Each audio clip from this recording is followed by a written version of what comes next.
It's time for This Week in WordPress, episode number 140, entitled Black Friday, Hot or Not?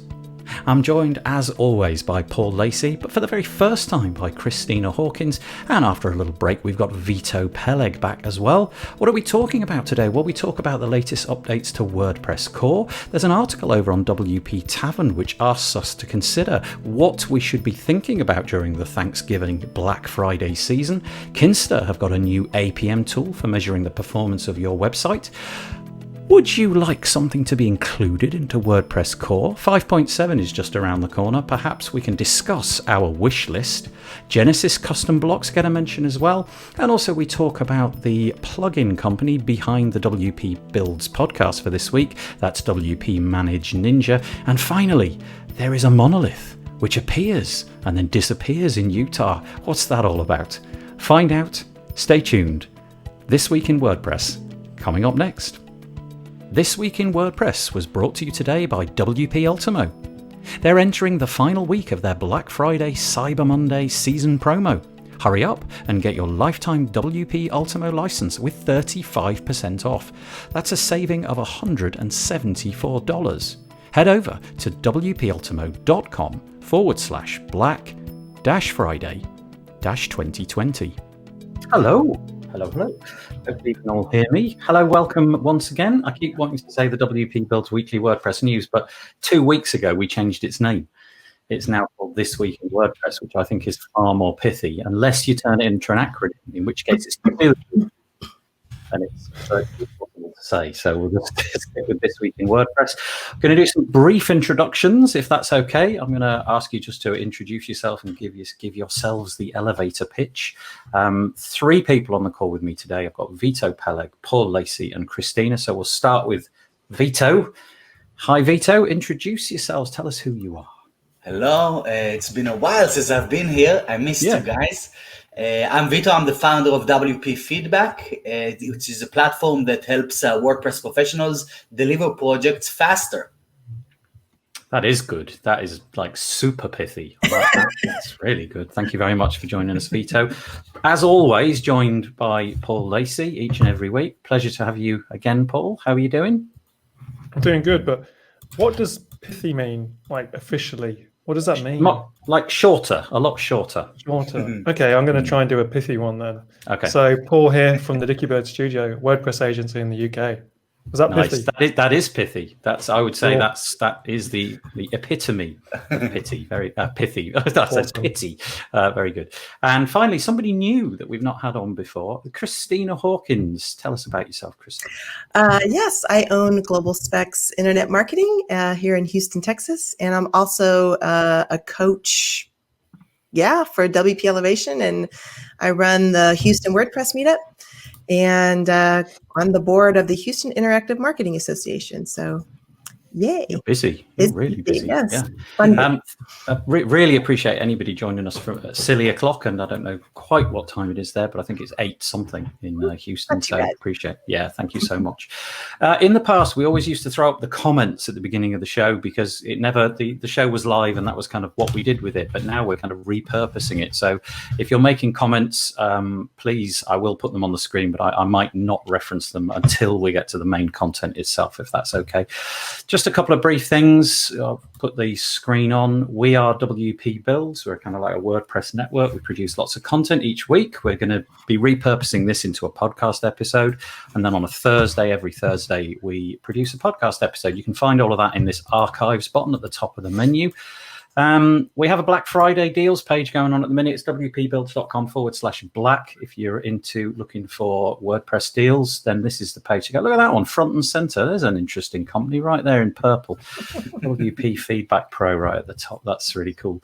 If you go over to this page, you can click this button and search for all sorts of deals. And hopefully they are accurate at the time. They should depublish themselves. So that's what that page is all about. This is the main newsletter, though. Go to news.wpbuilds.com and you can find our newsletter. And look, Paul threw together some album art. I say, look, if you're listening to this, I'm sorry, but Paul has thrown together some album art, including himself and myself, all kind of like blued out. Like we look like we're underwater. But that's really nice. Good. Yeah, I like it. WP Builds, news.wpbuilds.com to keep up to date with that. Put some bubbles on the next version of the Let's do that next time. We Yeah. do that. What do you reckon, though? We moved over to a new platform, and this is the new platform. It just give them a plug for free. I've got no skin in the game. This is a company called Curated.co, and it allows you to make these kind of newsletters with a Chrome extension, which I really like. It just makes the whole process a ton easier. I was doing them previously in Gutenberg, which was totally adequate. But this is just so much quicker, and I really like the way that they look. SaaS where SaaS is due, I would say. We've got an ad this week. I hope nobody minds, but we've been contacted by the guys over at WP Ultimo who want us to mention something because they've got a little Black Friday deal. So I'm just going to quickly put this up. I hope you guys don't mind. And the text that I've been given, WP Ultimo, say that they're entering the final week of their Black Friday Cyber Monday season promo. There's not long left. You've got to hurry up and get your lifetime WP Ultimo license with 35% off. That's a possible saving of $174. You can see the link on the page, wpultimo.com/Black-Friday-2020. So yeah, props to WP Ultimo. Thank you very much for sponsoring this episode of This Week in WordPress. Right, should we get stuck into it? Why not? Okay, Paul, do you want to kick us off? It's probably not going to be the article that I'm showing on the screen. You're probably going to get stuck into WordPress core, I think, aren't you? Yeah, there's an article out on the WordPress.org blog, which is about the upcoming 5.6 version, which I think last week was in release candidate, and they've Michelle Butcher-Jones has put a blog post out called WordPress 5.6 Field Guide, and I think this is essentially if they happened to be watching last week or listening, they would have known that we mentioned the release candidate, but we couldn't really figure out what was in it. Because we couldn't find the list of different things, so they've perhaps they were listening and they've created a guide to exactly what is in that post. And I think the main thing about 5.6, which I think is scheduled to release on something of December, I think it was. I can't remember which date it is, but one of the main things about 5.6 that they highlight right at the top of the article is that the release squad. So that doesn't mean everyone who's involved in it, but the core release squad for the version 5.6 is an all-woman and non-binary release squad. And they're looking to, and basically there's a bunch of things that they then say that are in this particular release. There is a fair few of kind of technical kind of things that I guess we're just happy that are there, that get done. Things like the API is getting improved in a different way. We've got some auto updates for things like you can set major versions of the core WordPress itself to have auto updates and stuff like that. The block editor has got a bunch of changes as well. And so with the block editor, what's interesting to me on this one is it kind of shows which versions of, I don't know if you can hear the phone ringing there, sorry. No, I can't. Good. It shows that this particular release of WordPress includes the block editor changes from version 8.6, 8.7 through to 9.2 of the block editor plugin, the Gutenberg plugin. So it kind of shows, how many iterations of the Gutenberg plugin you get in a particular WordPress release. I imagine in those different releases of the Gutenberg editor that features get introduced, they get taken away when they're seen that they're not that useful, for instance. So that was interesting to me for them to kind of summarize that, that this particular release is got an amalgamation of a whole load of different block editor releases. Then there's a bunch of stuff around site health. There's some stuff around PHP 8 readiness. And also they're pushing forward their jQuery move. So they're calling it a part 2 of a 3-step plan for upgrading the version of jQuery bundled with the core. So the first step when they did it last release obviously broke a lot of websites. They released a plugin that patched that for people and puts lots of alerts in your site. And I think that they're hoping that all the major plugin creators and theme creators will continue to update their plugins in readiness for the final part 3, which I think is coming in 5.7 next year. So that's a quick summary. There's a ton of other stuff, and there is a blog post about that on the make.wordpress.org site. Thank you so much. Yeah, it's been an interesting. Well, I think what have we got now? We've got about 8 days. So final release for 5.7 is the 8th of December, if memory serves correctly. Thank you, Paul. Thanks for doing that. I really appreciate that. We'll get on to this article. I'm showing an article which was produced by Justin Tadlock on WP Tavern called "Something to be Thankful For." We'll get to that in a moment, but we'll split this piece up into 2 bits of news because it is about Black Friday and Cyber Monday. We've been talking for the last couple of weeks about all the stuff which was going to happen during Black Friday and Cyber Monday, but I just want to do a quick round robin, if that's all right. What actually did happen? I was very, very good. I bought some hardware, some Google hardware, and as yet, I've got about 4 tabs open for plugins that I'm thinking of buying. One is WP Livestream, which will enable me to do this. And I'll never have to enter another shortcode ever again. I've kind of got that one on the hook. I'm thinking about getting that. Another one that I'm thinking about is WP Grid Builder, I think it's called. It's like it enables you to do like faceted search. That's the other one that I'm kind of interested in. But I don't know. Let's start with Christina. How did you cope with Black Friday? Last year, prior years, I was really bad. I would just go bananas, maybe spend about $100. This year, nothing. I really kind of looked at everything that I had, and either they already renewed last month, or I just was like, here's the thing I'm learning about this stuff is that if I buy it with the intention that maybe I'll use it, then I don't buy it. I've just got to stop going down that path and just be like, all right, if I need it, I've thought about it, I really wanted it, then I'll do it. But this year, it was pretty good this year. So do you think that it's just wearing thin? Do you think that you're just becoming a bit more capable of coping with it because you've just been through it a number of times? Yes. Yeah, that's pretty much it. I'll bet. And I have a team now. And so I can't I have a business. So I have to kind of look at the budget, and I have to look at profit ratio and, where's my money going? And so that I look at about weekly. I have an Airtable. I look at all my subscriptions, and it gets pretty high up there. So I have to kind of be a little careful about it now. You actually do that. You look on a sort of weekly basis. You check what you. Wow, weekly. Wow. Because there's things like the servers. Like I just upgraded one of our servers. And that was more important than, a Black Friday deal on something. Yeah. So, yeah. Yeah. Thank you. That's good. What about you, Vito? Hey, I bought loads of furniture. That was great timing on that. On software, nothing really. This time, but for us it was incredible. We kind of flipped the concept of Black Friday. I had a feeling that this Black Friday is going to be different than the ones before because of the pandemic, and because of just the pandemic got people more conscious about their spendings. So it's not really that everyone was in a thriving mode as it was like last year. It was more of people are kind of like looking into the different things. So we flipped the concept on its head and released that free domain, one license for free. And that was insane. That was just insane. Like the floodgates just opened for the past few days, and we're closing it up in a couple of hours also.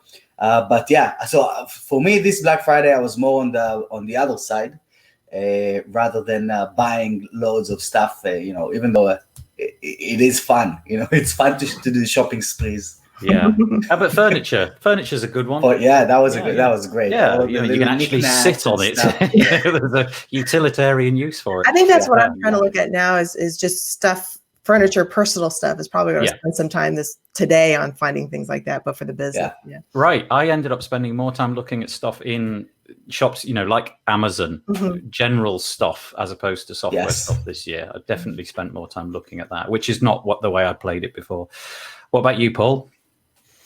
It's funny. I wonder if we hadn't had the pandemic, if we all would have done our usual digital spending spree that we normally do. Because I'm similar to Christina in that, normally I would go bananas on, although you mentioned that, you'd go bananas and spend $100. And in my circles, that's just getting started with when it comes to Word. Not anymore, though. Not anymore. I'm pretty sure last year I probably spent near enough $1,000 on WordPress and SaaS type deals and stuff. And this year I've not bought any. I bought a bunch of Xbox games, and I might buy the Smash Balloon plugin because we do need that for a couple of things. There's Christopher Hughes, who probably has spent over $1,000 easily on plugins, and because I know Chris spends a lot of money on deals, stocking up for his different clients and stuff like that. But yeah, I mean, quite honestly, I'm a bit though out of the bubble these days. I'm not in all of the Facebook groups, and I think that, you know, the way the algorithm works of social media was hyping me up over the last few years to totally feel like I'd be missing out on this or missing out on that. So no, I haven't really spent that much money. Like I say, some Xbox games. I'm super happy that Vito, your reverse deal has worked out, because I think you do need to. Oh my gosh, 5K more at least. Just to give context, if you're listening on the audio, Chris has just posted that it's at north of $5,000. Yay, Chris! Yeah.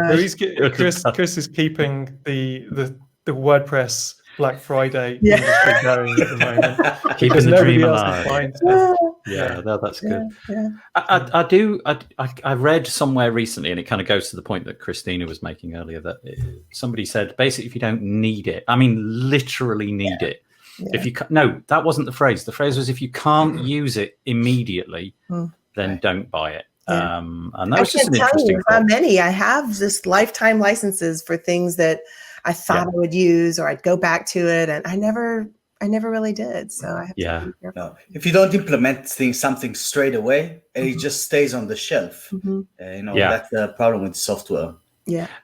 Paul, just to your point about Facebook ads and things, did I mention this the other week? I tried an experiment out where I deliberately went around searching for things in Facebook that I knew I had no interest in, and in this case, it was kickboxing. If I see kickboxing, it's like no interest to me at all. So I went searching for kickboxing, and now I'm just flooded with kickboxing content, which is great because I just nah. But now the reverse problem is I'm going to be inundated with this stuff for weeks. All I wanted to do is to go away tomorrow. In a couple of weeks, you're taking kickboxing lessons. You got all the gloves. You got everything. Yeah, I'll see so much of it. But that nicely brings us to the point of why we sort of started discussing that. And it was this article over on WP Tab, and I'll mention the name again. It was Something to Be Thankful For. Do you want to take this one, Paul? Introduce it, what it's all about? Sure, yeah. So it's an article by Justin Tadlock. It's called Something to Be Thankful For because it's obviously a reference to Thanksgiving. But actually the article is in kind of two parts, because he starts mentioning the Black Friday stuff. And he said that, a year ago, they did a roundup of deals happening throughout the WordPress ecosystem. And he said that this year they're not running that post. And he said it just doesn't feel right to do that. He also references another article written by George Alaru from Pixel Grade that we covered a few weeks ago as well, called I Discount, You Discount, We Both Lose. I know Vito knows of this post as well. I know he's seen it, which talks about software shouldn't be treated like perishable food. It should be, if you need it, it's not a perishable food item.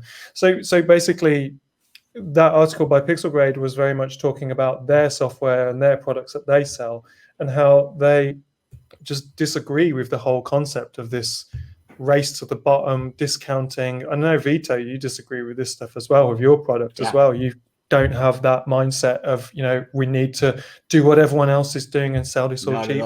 So what Justin said in the first part of his article is that he's decided not to write this article with the summary of all the deals this year. And he thinks that over time, over the year, this year that's gone, next year that's coming, he will highlight the products that he think are particularly useful and at the time when they seem to be relevant to talk to the community about. So that's the first thing that he talks about. The second part of the article is the Thanksgiving part, where he kind of mentions talking about what he's thankful for. And obviously it's a bit of a weird year that we all know about and everything. And he's saying that his family had to cancel the Thanksgiving reunion that they had and stuff like that because of obvious reasons. And he's also saying that the thing he's genuinely most thankful for after writing for the the WordPress Tavern for just over a year now, is just such a wonderful journey he's had communicating with the community. He also says that sometimes he can be a little bit negative about things. I don't agree with that. I don't think he is. But he's saying that the reason he does that is for the benefit of the community. So he's trying to be as honest as possible about how he feels about different things. And he's basically saying that he's looking forward to next year, and that hopefully we've all got a bit more of a sensible head on us this year, thanks to the pandemic, that we're not just all racing to the bottom and we're all revisiting what we think is important in life and in business and stuff like that. That's what I took from his article. So I think there's 2 points to discuss there. There's, has the Black Friday thing, is it gone forever now in the way that it was? And secondly, what are people thankful for this year after everything that's happened?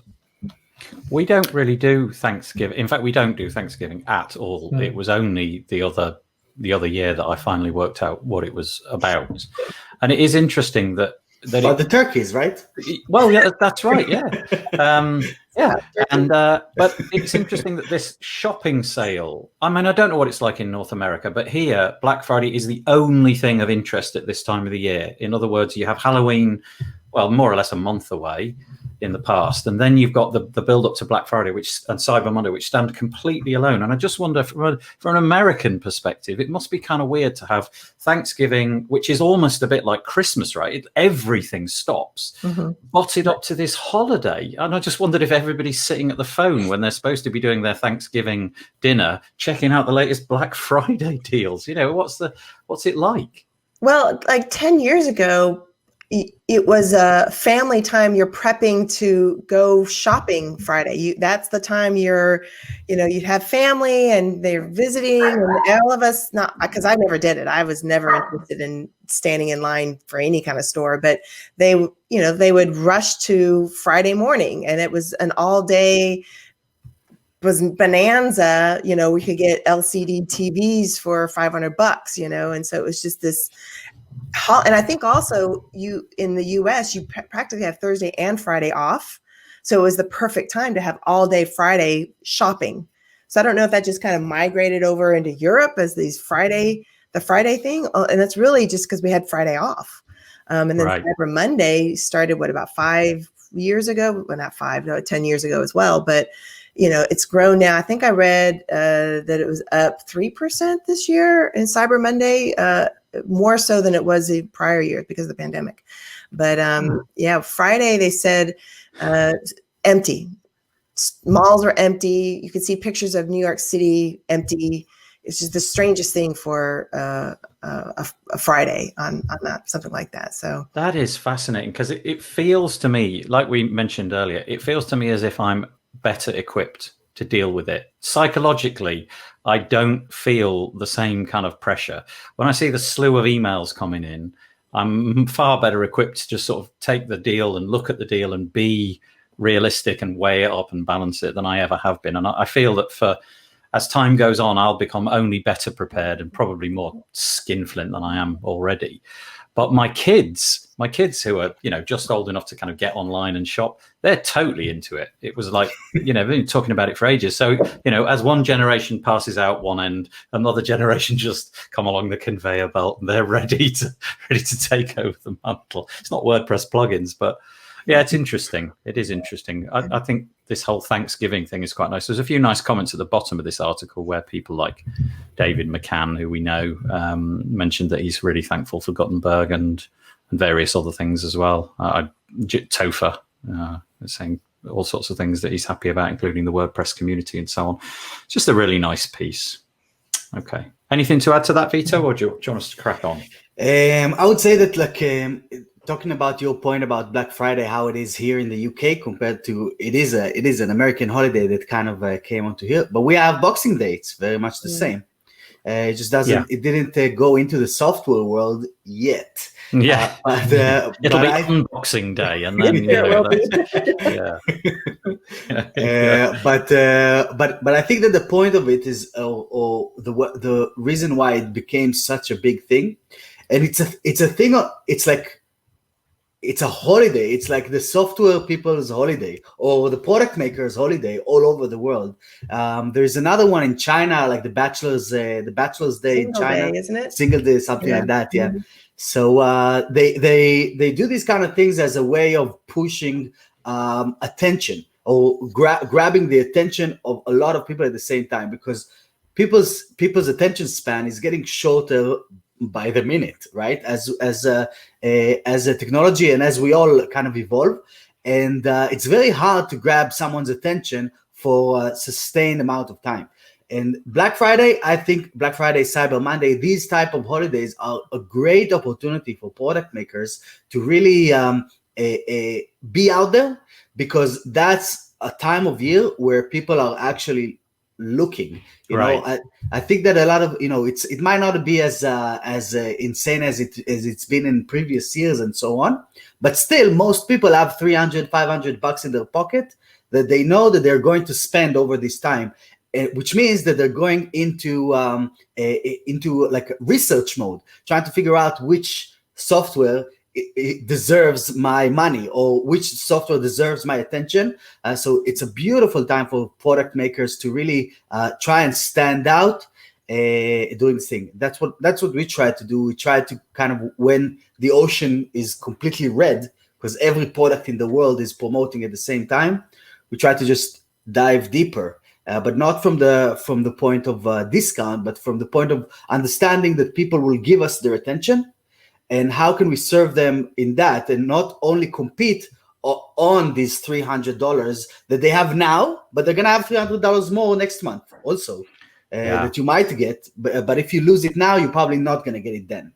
Right. Yeah, it's really interesting in that I just see this avalanche of email. That's kind of my experience of Black Friday at the moment, is an avalanche of email. Like if I open up my inbox now, yeah, it's insane. I've got about 25 on open today. I mean, I'm subscribed to every list, so I probably have a slightly different experience, and I don't unsubscribe to anything because I want to know what's going on in WordPress. But it is just like cutting through that noise is so difficult, and you basically got the name of the product as the subject. As the the person sending the email. Then you've got like 4 words probably.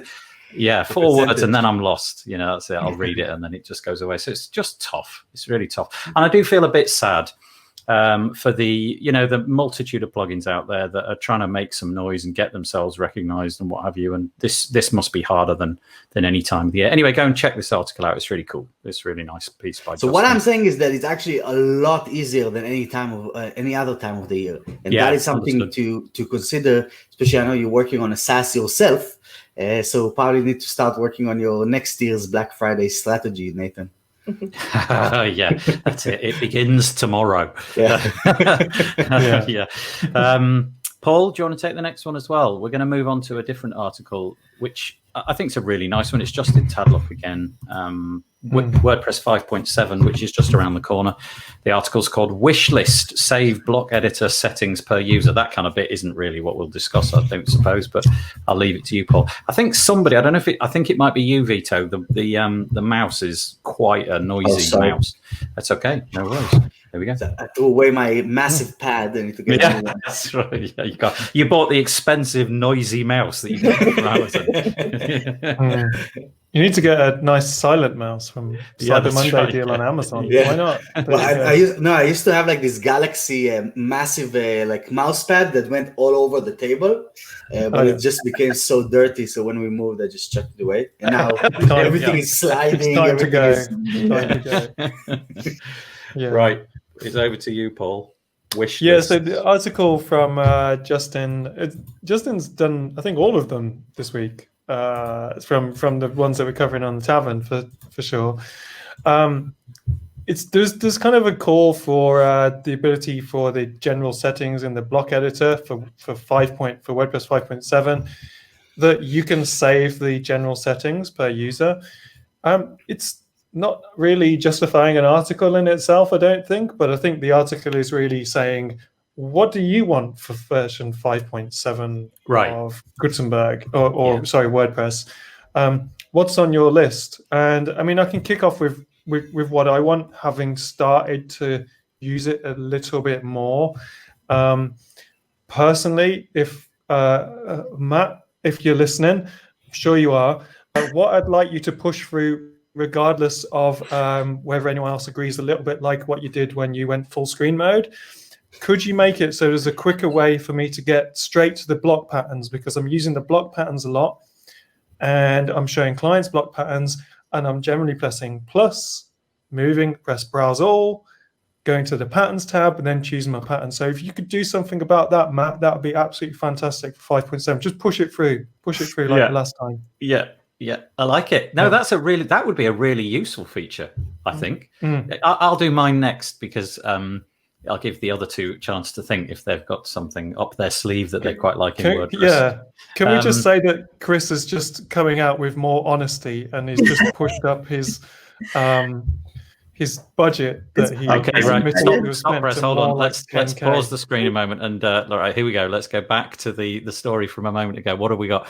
Chris Hughes. Oh, okay. Here he comes. Right. EDD. EDD. $1,200 on EDD. $1,500 on Pabbly Connect. AppSumo, he spent over $1,500. Funnel. Oh my gosh! Just to start, and he says it's probably near a 10K. To be honest, I haven't added it all up. I think Chris, you we win. need to talk. Okay, but now he's back down to earth. Look, full screen mode is highly annoying. Yeah. My wish would be to have a usable excerpts section in a Gutenberg post, because I always fill out the excerpts to every single post that I write, and it's always longer than the space provided, because I've got a few plugins which push that right to the bottom. It means that when you fill it out, it just fills it up too quickly and it doesn't expand. And if you try to expand it, it just doesn't work. Can we please put it somewhere more useful, or at least make it 3 times as high? So Matt, if you're watching, please, could we have an excerpts box which is 3 times as high, or some kind of full screen mode for excerpts? That's what we all really want, a full screen excerpts mode. Right, okay. Christina, any suggestions for 5.7? Oh, stop asking me to get a tour of Gutenberg every time I load my screen. Oh, God, yes, no, Gutenberg, click out. I know it's half a second, but every time.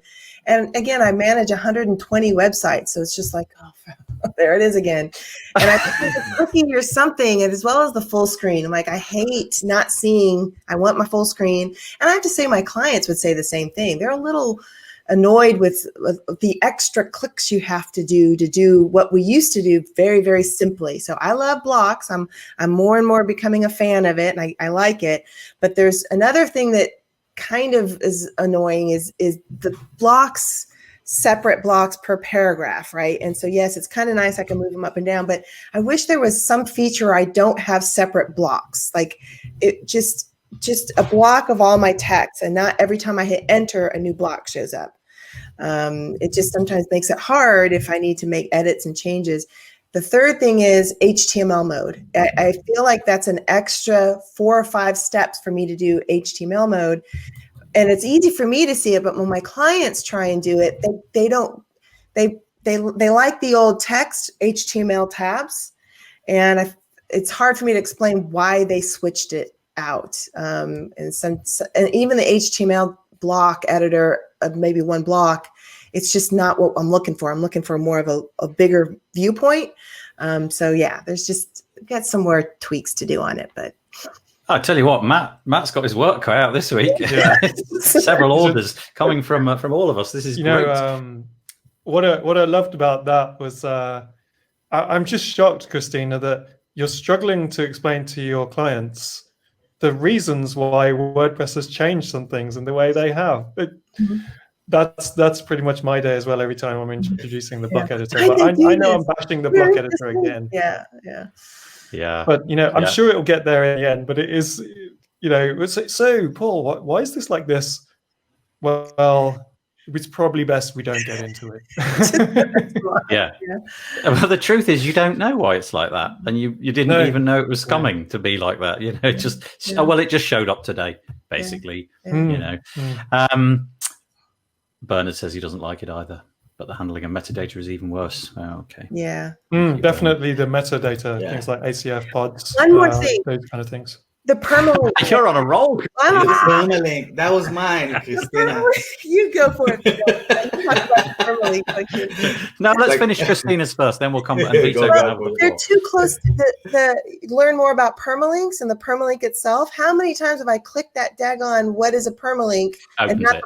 the actual link itself? Yeah. And it's not clear without showing the little editor icon on there for my clients that this is where you can change your file name. Like they don't understand that, you know. Do you remember in the previous version, so I guess 5.5 and before, you could edit it right above the title, which was the best place for it. It was that, as soon as I saw that, I thought, oh, that's a good idea. Yeah. And then like 6 weeks later, that was a bad idea. Obviously, it's gone. Yeah, that's we interesting. have to be the ones to answer this question. So it takes a lot of time every time I get an email from a client. Hey, where do I change the file name? So, but you know what? It just opens up a can of worms, does it? The more you think about it, the more things you can sort of get uptight about. And it's interesting because Justin does make the point, as Paul said. You sort of feel sometimes he's being critical, but it's not really, is it? We're just offer useful. We're in the front lines. I have conversations every feedback single day with somebody about this. That's right. Yeah, exactly. Right, Vito, off you go. Vito. So I have to add one about the link. So I can never get to the page. It's always like you create a page and then there's like 7 to 10 seconds of the mouse going around, like the cursor the going WordPress around, logo. Yeah. No, not my cursor. Just trying to find where it is. I see. Going with around the page. Where was it again? Till you get to it. So that's my thing about Gutenberg. But I would say like that bigger problem for me is the notices. I think it just got really out of hand, and this is definitely something that they need to take care of ASAP. Like you go to a page, you go to a website, and you have like 20. It's crazy. Yeah. Especially if you're using something like main WP or managed WP, which has kind of silently updated scores of things, and then you finally log in. It's like, you go in, exactly. Quite a few things to dismiss here. We talked about this. Was it last week, Paul? Did we go on about this last week? Yeah. Where I said, and I don't know if anybody agreed with me, but I thought it might be quite a nice idea to have a notifications menu in WP admin where all of that stuff goes. There's already really one. Just not in use. No, I mean for adverts and promos and updates and all of that, it just goes into this notifications area. And anyway, so we suggested that you could decide to dismiss all marketing messages. You could see because I think the reason we talked about it was because there was an article about should there be a notification when a plugin changes ownership. That was it. Yeah. So that was right. It. Yeah, that's a lot. Yeah, if you could just have a little bell like most other SaaS programs, right? A little red icon that says, "Here's all the recent notifications." Exactly. One of my other SaaS programs, but when the client logs in, there's like 5, and it's actually pushed everything down. And I get an email that says, "Do I need any of this stuff? What do I need to do with this?" I'm like, "All right, another email, everybody." It just freaks them out. Rightfully so, it freaks them out. But and also there is no hierarchy to those notifications. So some should be there. Let's say security, some update or something. That's cool, but there is no differentiation. That's a good point. So basically, this notification is for admins only. And, maybe somebody will abuse that and put an advert in for any user role, but, they'd quickly get roasted, wouldn't they? And hopefully mend their ways. Yeah, and if you go to those SaaS products, it's like that list of notifications just goes on and on forever, doesn't it? It's not like it's deleted. I suppose you can dismiss them, but in my case, the SaaS app that I'm thinking about, they just keep scrolling, so I can just keep going. Yeah. So there's a history of everything that happened. Sidebar. Yeah. That'd be good. We've just solved the world. The 4 of us just have to listen to it. Not be put in charge of the Gutenberg project. Let's make that clear. Pull the plug on it. Right. Okay. Let's go back to this. Is there a way that is there a tool that you can use to have people respond to what the user interface is like on something like a website, for instance, or the back end? Maybe. Does anyone know of a tool that we could use? I never think about that. I even heard they're doing a promotion and there's only a few licenses free. Well, Matt, if you're listening, get to Dopey feedback and give some feedback about the WordPress project. Get some feedback about the UI. That's perfect. Yeah. Nice. Right. Okay, we're going to move it on. Let's go for this one. This is our third Justin Tadlock piece. Wow, we really are going soup to nuts on Justin and WP Tavern. This one's called Build Editor Blocks for Clients with the Genesis Custom Blocks plugin. There are actually two pieces about Genesis this week, and I failed to put both of them on the screen. But anyway, Paul, this is you again. I know what they are, yeah. Yeah, that's good. Have you got a history with Genesis? Because I really don't. A little bit, yeah. I did. Okay. I did dabble with it for a few sites at one point, and then I switched to GeneratePress after a while. But I enjoyed working with Genesis because it was a very nice way to build websites. I think it was kind of like an artisan way to build websites. But I needed to get things done quicker, so I sacrificed quality for time. No, I didn't. If any clients are listening, of course not. But I think what Genesis, obviously, StudioPress was bought out by Dopey Engine. That's right, isn't it? Mm-hmm. And then obviously Genesis has always had a very, a Genesis way of doing things, and it is one of the most popular theme frameworks in the whole world history of WordPress. But everything has changed so much now. Genesis has got to stay relevant. So what these two articles is about, there's two things that they're doing at StudioPress with Genesis. One of them is that they're creating a block-based theme, which is the other article, but I'll just briefly mention that one. They're creating a purely block-based theme. And obviously they also acquired Atomic blocks, which I think they've called Genesis blocks or StudioPress blocks or something like that. Genesis, let me just get that right. It'd be good to get Genesis custom blocks. Yep. So they're trying to reinvent a Genesis way of doing block-based websites. So much so that they've built this plugin. I'm not sure what its official name is going to be called, but currently it seems to be called Genesis Custom Blocks. And essentially what it does is, if anyone knows how to create blocks, there's a number of ways that you can do it. One of them is just by hand coding them, and you need to know some JavaScript for that. And for those people that don't know how to do that, there is some solutions out there.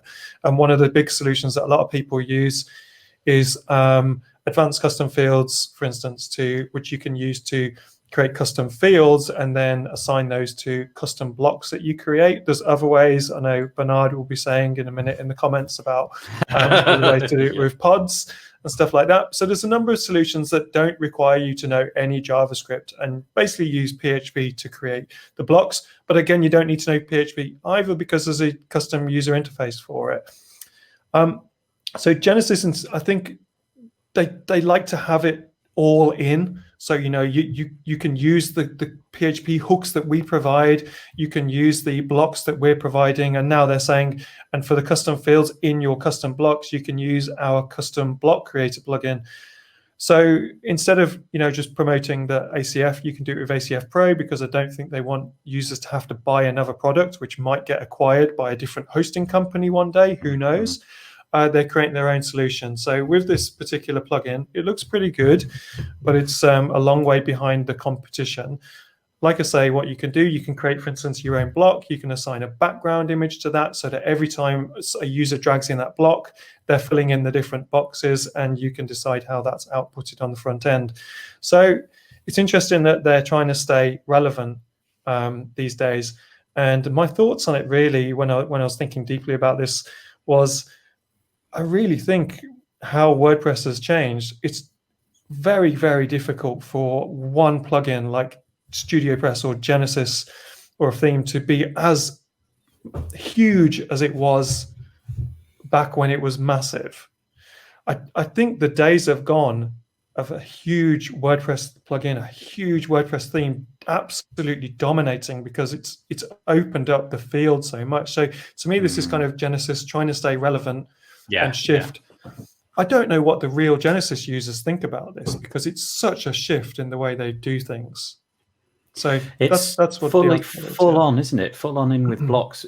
I'm currently showing on the screen. We've talked a minute ago about Justin feeling he was sometimes a little bit critical. There is a sting in the tail in this article, which is entitled "The Big Problem."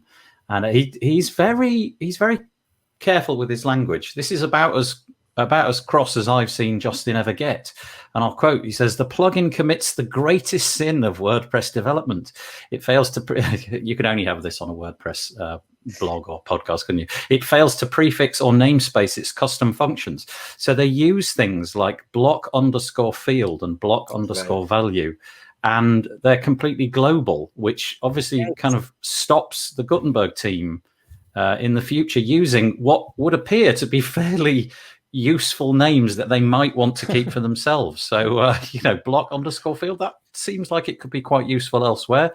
Block_value, yes, as well. But anyway, so if you're using this, just be mindful.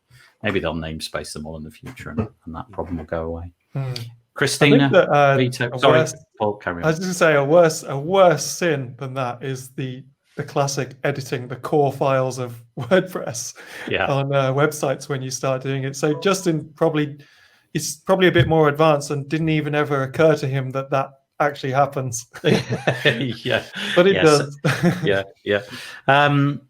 Christina, Vito, in any order, just whoever interrupts first. If you've got anything to say, if you don't, we'll just move on.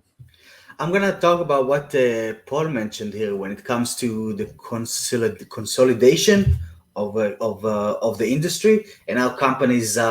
You're saying it's going to be hard for companies to become big going into the future in this space because I guess it's too saturated, right? That's what you had in mind, Paul. Yeah. It's changed, and it's. I don't think you can absolutely dominate and capture such a huge audience anymore. Do you mean with a theme in particular? Yeah, with a theme or a giant plugin or something. Yeah, right. So, I think that's one of the beauty, one of the most beautiful things about WordPress, that everything can happen in this aspect because it's open source and it relies a lot on the community and goodwill from the community. Some things can really take off. And I just read an article about Elementor reaching 50 million ARR. It's like Zapier status. Like this is stuff that insane. I forgot about Elementor. Rather new, right? I forgot about that. They are a big exception over there. But with money coming in from hosting companies like with this platform, for example. This thing can definitely happen again and again. And, I even think that the tools that we really take for granted nowadays are just going to maybe not disappear, but they're not going to be a big thing as they were. Another good example is Yoast and rank math and what happened over the past couple of months there. When we were in WordCamp Europe in last June, they were just starting off, right? And now this is like a massive, massive thing. Anything is possible, man. Mm-hmm. Christina?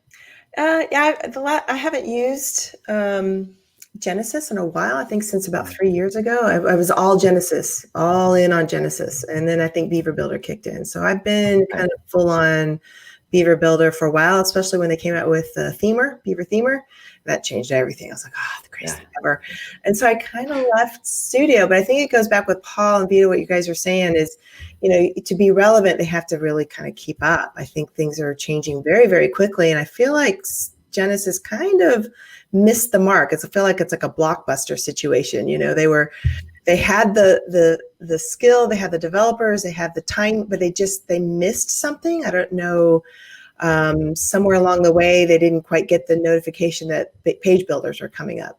And so I think I feel like it's a Blockbuster thing.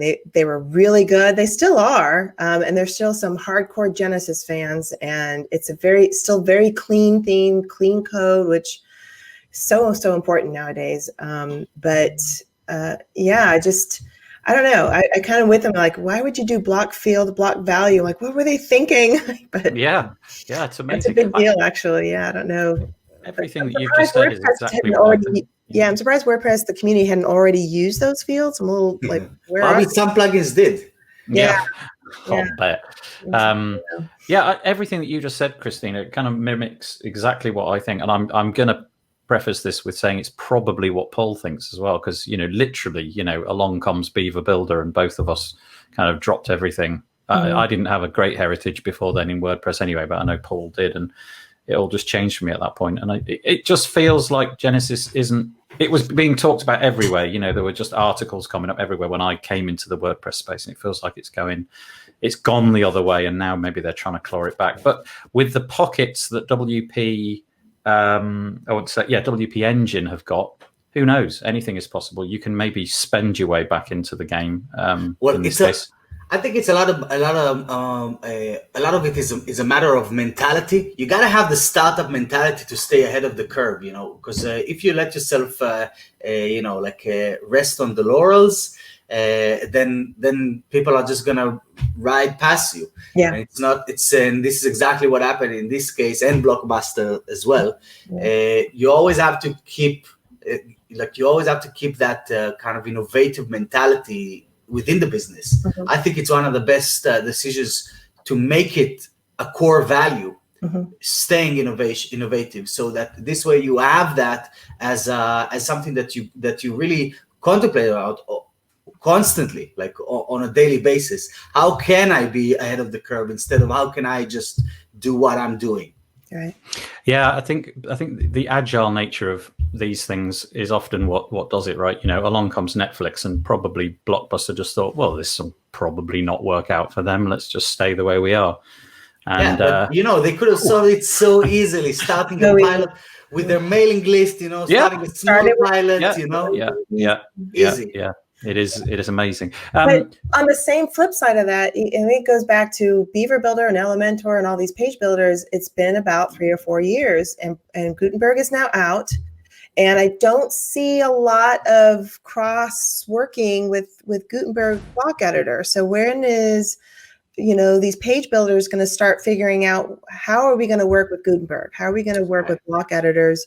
So I think hopefully they're thinking about that, but until there's going to be another company, if they don't, there'll be another company that's going to come right along and say, I got the next greatest thing. It's Beaver Builder and Gutenberg all in one.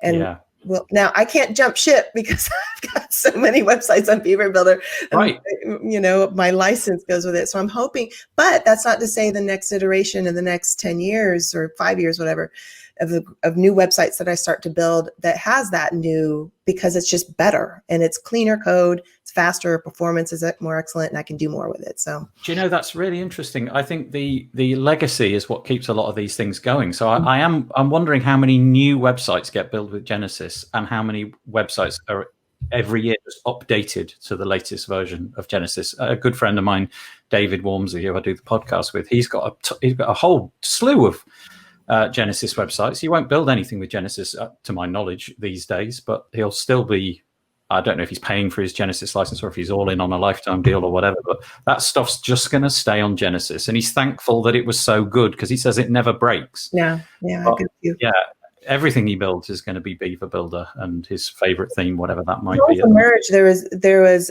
Genesis, and then Beaver Builder came out with a very simple plugin. So I had Genesis websites with the Beaver Builder editor inside the plugin, and that was great. But then I went full on. But just so folks know and developers know that it's not going to stop me. So if Beaver Builder starts to go downhill, it's not going to stop me. I'll just have to keep maintaining those. But I will go and get a better theme. Yeah. If it improves performance, improves my time, my client's time, and I get a better product out of it, I will switch over. But I'm not switching to Elementor because it's like the same to me. Yeah. Just an important news update from the spending review of Christopher Hughes.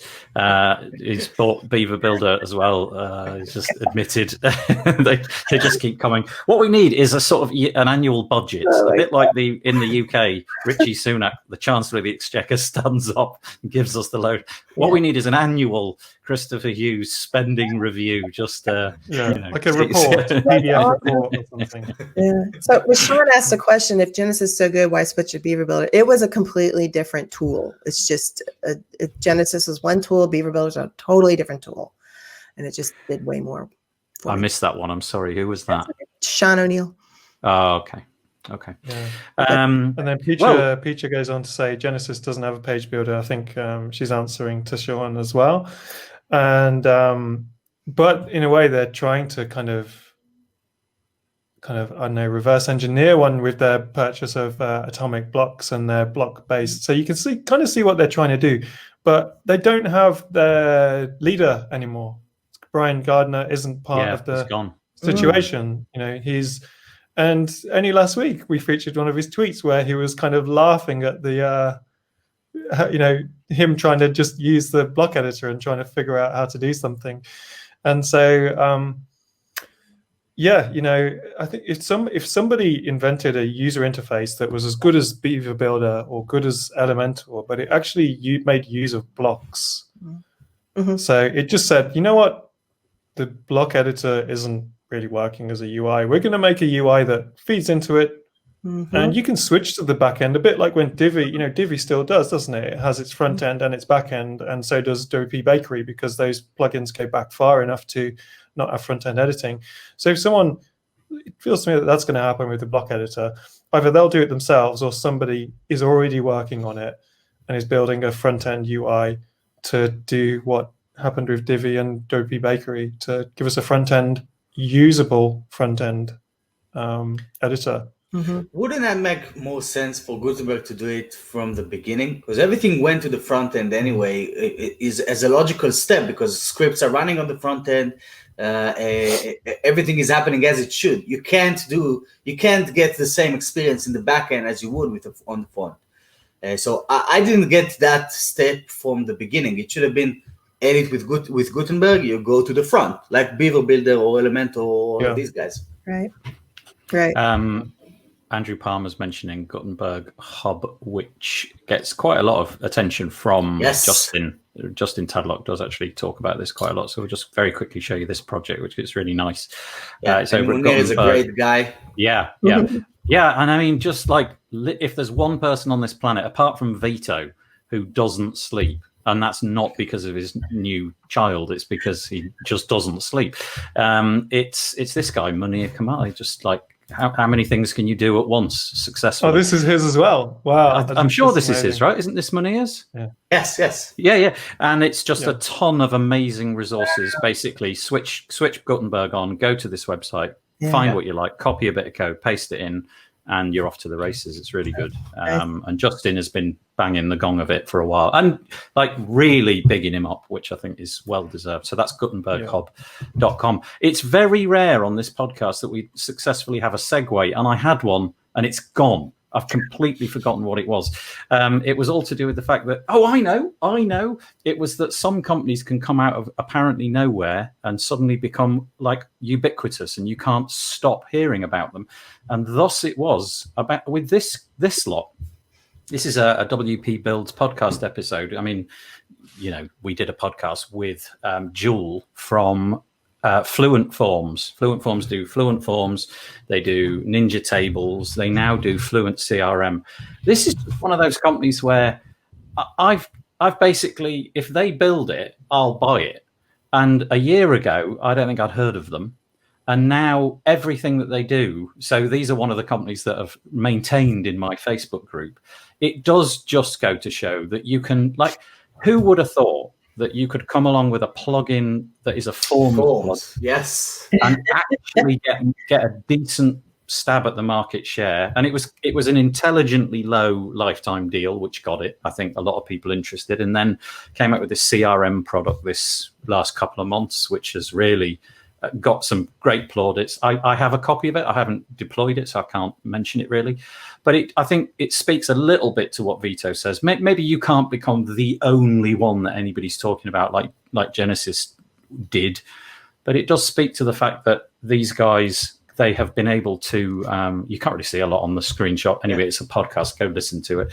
Crack the market. Yeah, you can do it. It is possible. But I do wonder if there's a ton of people who've tried to crack plugins, let's say forms, who've just fallen on their face, and they had a good tailwind and good marketing strategy, great team. Listen to the feedback from their audience and so on, and just anyway, There you go. Just a nice. Tell you, this plugin, that company, for instance, they've got something right for sure. And the two things that I notice about that company is, number one, they utilize their personal brand quite a lot.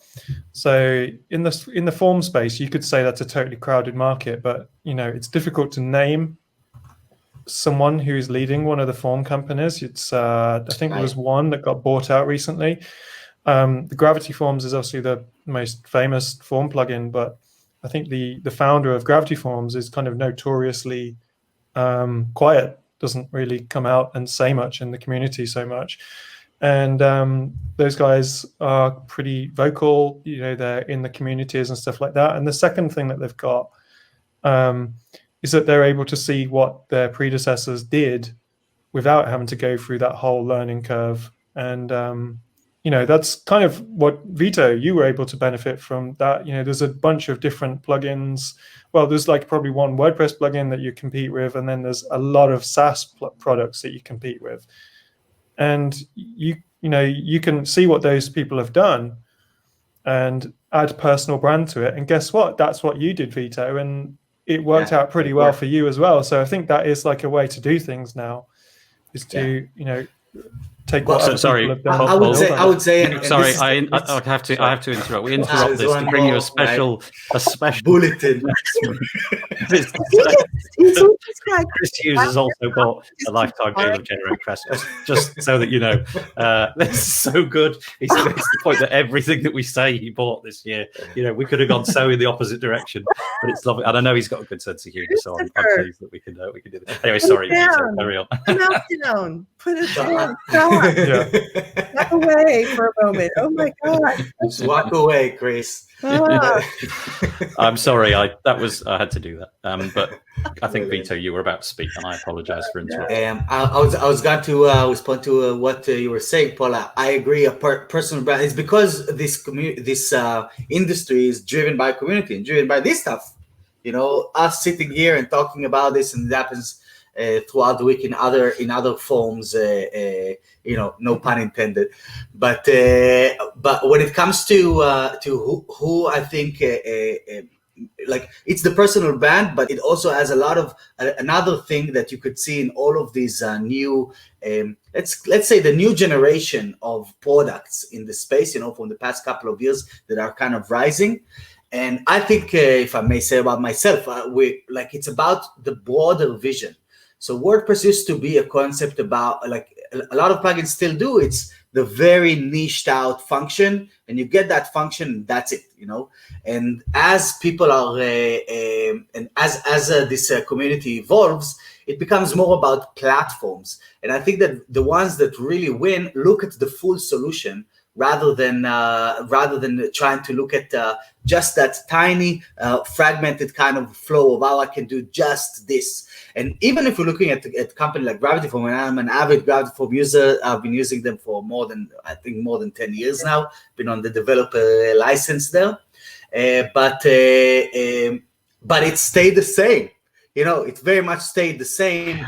So it was really easy for other plugins to come and say, okay, it's not enough to have just a straight up list of fields. You also need to style them. You also need to do this. You also need to do that.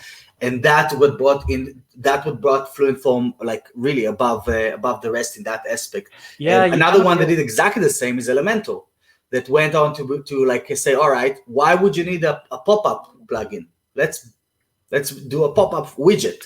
Why would you need this and that? And it's all included in there. And we're taking the same approach, instead of just looking at why should there only be stickers? Because those visual points that I used to use with InVision, that's what they did. It's just the means to the end. It's not the core of it. So if you look at the entire solution for us, it's solving the project delivery as a whole. There's a whole bunch of other stuff that you saw we're building through the dashboard and through other things. So I think that this is I agree, a personal brand, but it's also an expanded vision that solves a bigger problem than just that one, change add categories to pages, this kind of type of stuff. Oh, this is a great episode. I'm enjoying this. There's lots of fun in the comments and stuff. It's great. I'm loving it. Thanks to the three of you and all those people who are making comments. Really appreciate it. This is just very quick. I'll just mention this literally as a news item. We haven't really got time to discuss it, but if you're a Kinsta user, they released a zero hassle performance monitoring tool this week. You go into your mykinsta.com. Find sites, click on the site name, and then it's right near the bottom. It says monitoring. You basically switch it on. They make the point that it does impoverish performance. I imagine it's very slight, but it starts to measure things. You then leave it for a period of time while your site is being used by end users, and then come back, switch it off, and gather up the data. I switched it on about an hour before on a couple of websites. And I'll have a look. Maybe next week come back and see if there's anything useful in there. But just to know, if you're a Kinsta user, you've got a new thing, and it's free. It's on every plan. So there we go. Right, and the very final thing I'm going to mention this week is possibly the most important piece of news this year. Frankly, COVID. It was quite important, but an obelisk appearing in the middle of Utah, I think we can all agree, is of cataclysmic importance. This is such a great story. There's presumably a person has made an obelisk and then driven it and then walked a heck of a long way. I mean, it's really off the grid. And they put this obelisk in the ground like 2001 styley. It was found by these people who were cattle ranchers, and they were counting, I don't know, cows or sheep or something. And they saw a shadow. So they landed their helicopter. There it was. And then eventually, a couple of days later, some people found it. And now it's gone. I hope it's the same person who made it. Maybe it was the aliens. Let's be honest. That's probably the most likely story, isn't it? Yeah. The aliens came, planted it, and then just got weary of the news coverage, fed up of their Twitter feed being full of it, came and took it away to just brush it under the carpet. That was a mistake. We accidentally dropped our monolith onto planet Earth. Anyway, such a great stuff. I love quirky stuff like this. Presumably, somebody did this and is having a right laugh at our expense. Apparently, if you actually got up close to it, like a couple of intrepid people did, who trekked throughout the night to find it. Apparently, it's not quite as cool as it looks like. There's a couple of rivet holes that have got rivets missing and stuff like that. So it's not the perfect thing. Anyway, there we go. So isn't it cute? Just a great story. There you go. That's all we got for you. We keep it very brief now. We used to do this long, drawn-out ending, but just very briefly. Anything happening this week? I'm trying not to spend money. That'll sum it up for me. Vito, Paul, Christina. Let's start with Vito. I have loads of unpacking to do, so I'll be pretty much there. I have my gym to build, so I'm excited about that. Nice. And yeah, wrapping up Black Friday. This is the from the business aspect. This is the weekly focus. Cool. Christina. You're asking what our weekly focus is for this week? No, just anything that you're going to be, engaged with this week. Anything you want to tell us about, really? Well, I bought a company, so I'm still trying to merge with them. We've got a lot of processes we're trying to build out together, and they're just learning more about their customers. So that's still kind of doing that. It's trying to combine processes from one company and my company, and figuring out which are the best process and checklists and stuff like that. It's really it's very time consuming. Yeah. And just trying to learn how somebody else does their job and does their agency. So we're trying to merge, but wait, you didn't buy this on Black Friday special deal company, did you? Company for sale. Thank you on this, but I did for Black Friday.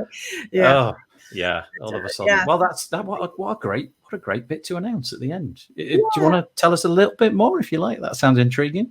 It's just another local Houston WordPress company here. So we both were very involved together in the WordPress community, and we just had very similar customer service relationship. We had the very same kind of outlook when it comes to running an agency. So he decided he wanted to do something else, but he's still part of the company. So we kind of still have some history. I can ask him questions and things. So yeah, one of the good ways of growing your business is just, buying another company. So yeah, that's nice. That's really cool. Thank you. Second one this year, actually. So yeah. Wow. Okay. Yeah. Well, we'll have you back on in a few weeks' time, and maybe there'll be a third. You're on a roll. Yay. Thank you for that. That's really nice news. Paul, anything for you this week? Nothing of note. So I got nothing. Yeah, just I would just try and get to the bottom of my inbox. Oh, yeah. Mine has got to be just delete. Yeah, that's all mine needs.